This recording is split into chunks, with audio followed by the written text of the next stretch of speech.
Buonasera a tutti e bentornati a Liberamente, variazioni e scorribande qui su Radio Libertà. Allora, la situazione la possiamo sintetizzare come segue. C'è chi anche comprensibilmente, soprattutto diciamo dato lo stato di forma complessivo, si entusiasma per aver mantenuto il controllo, il governo della regione Toscana. E c'è chi oggi, soprattutto in queste ore, prende atto con legittima, almeno altrettanto, soddisfazione di essere sintonizzato con le dinamiche profonde della storia che stanno agendo in diretta mentre parliamo. I primi ovviamente sono la sinistra italiana, il cosiddetto campo largo che in Toscana si riscopre largo per un giorno, Elly Schlein, Giuseppe Conte, tutto il fronte centro-sinistroso nella sua articolazione. Che oggi giustamente si sente molto rinfrancato politicamente e tonico e anche più esternante del solito, perché ha vinto le elezioni regionali in Toscana, ha vinto nettamente, aggiungiamo con una diciamo forbice indiscutibile, le elezioni regionali in Toscana, come avviene più o meno credo da quando dai tempi del codice di Hammurabi, se non da prima, che la sinistra vince le elezioni regionali in Toscana, ma giustamente si entusiasmano, diciamo da un punto di vista tecnico-giornalistico, è il cane che morde l'uomo, la notizia sarebbe stata l'inversa, da un punto di vista politico è senz'altro una vittoria costantemente reiterata in un territorio dove esiste un funzionante evidentemente sistema di potere della sinistra, lo diciamo con tutto il disincanto dei realisti politici che siamo, un territorio dove Firenze e la sua area allargata contano elettoralmente tantissimo e diciamo durante la Seconda Repubblica non hanno mai dato segni di cedimento, nemmeno quelli che diede fin Bologna a un certo punto, Firenze mai. E oggi i leader o leaderini di questo campo presuntamente largo parlano molto di Toscana. Vedrete che sono pronto a scommettere che anche i non pochi giornali di riferimento di lor signori domani ci vorranno convincere che la Toscana è il centro del mondo e attribuiranno alle elezioni in Toscana dall'esito ultra prevedibile, benché da lì tutto lì da vedere, quel senso nazionale che non hanno attribuito alle elezioni in Calabria, soprattutto invece nelle Marche, regioni ultra contendibili, anzi le Marche anche ex feudi altrui. Quindi questo è l'entusiasmo circolante nella bolla per la Toscana. Poi fuori c'è il mondo, oggi il mondo ovviamente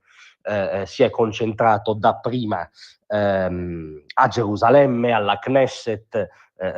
col grande discorso di Donald Trump davanti a quello che rimane l'indissolubile alleato degli Stati Uniti e per fortuna dell'Occidente in Medio Oriente.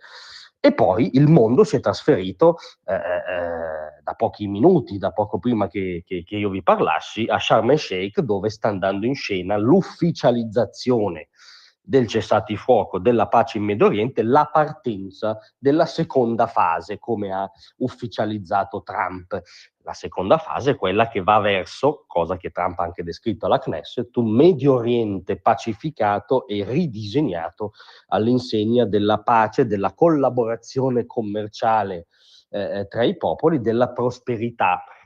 E allora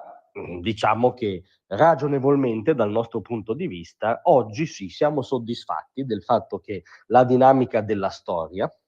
è guidata dalla leadership trumpiana, e cioè che oggi sia alla testa del processo storico ci sia quell'impianto culturale che fino a pochissimo fa sembrava l'alfabeto di pochi estremisti al bar e veniva costantemente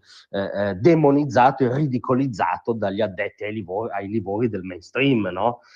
Sì, perché Trump cosa rappresenta? Rappresenta anzitutto l'idea e la pratica che oggi la priorità geopolitica sia ottenere la pace attraverso la forza, quindi attraverso un uso della forza che costringa i soggetti le canaglie globali, possiamo chiamarle, Hamas sicuramente faceva parte di esse, a ricondursi a un negoziato, perché solo la forza e la leva con questi soggetti, non certo la retorica, e che poi si implementi la pace, però che non ci sia un'ideologia bellicista a oltranza, che quando ci sono gli estremi la priorità è chiudere il deal, tipico schema trampiano. Quindi alternativo sia a certa retorica bellicista al caldo delle comunità occidentali, che va in scena in certo mainstream, sia del pacifismo ideologico, retorico, sempre strabico, sempre nemico invece dell'Occidente. E poi il fatto che oggi Trump sia il mazziere e dia le carte è anche la grande sconfitta della retorica delle istituzioni internazionali, multilaterali, dei grandi carrozzoni. Il ruolo giocato per esempio dall'ONU e dall'Unione Europea su questo dossier è stato pari a 0, anzi siamo generosi perché in realtà spesso sono stato d'ostacolo. Come ha detto Marco Rubio, il segretario di Stato americano, molti grandi stati europei, che sono quelli che dettano il mainstream eurocratico, hanno fatto un danno riconoscendo in modo prematuro lo Stato di Palestina e dando una carta diplomatica ad Hamas quando era già nell'angolo.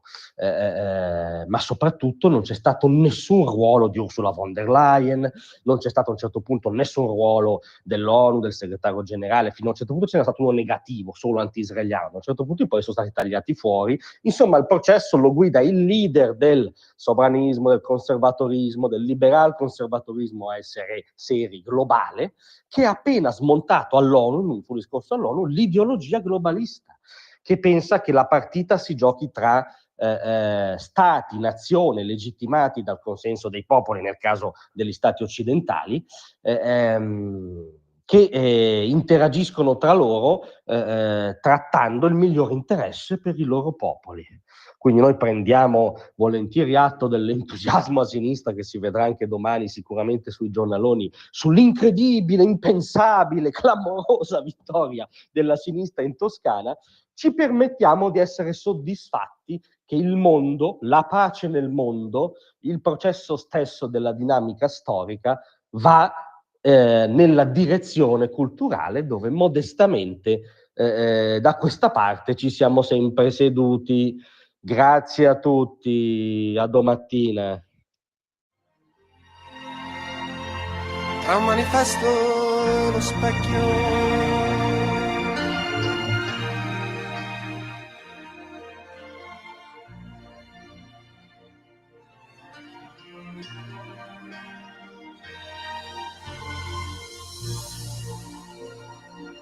avete ascoltato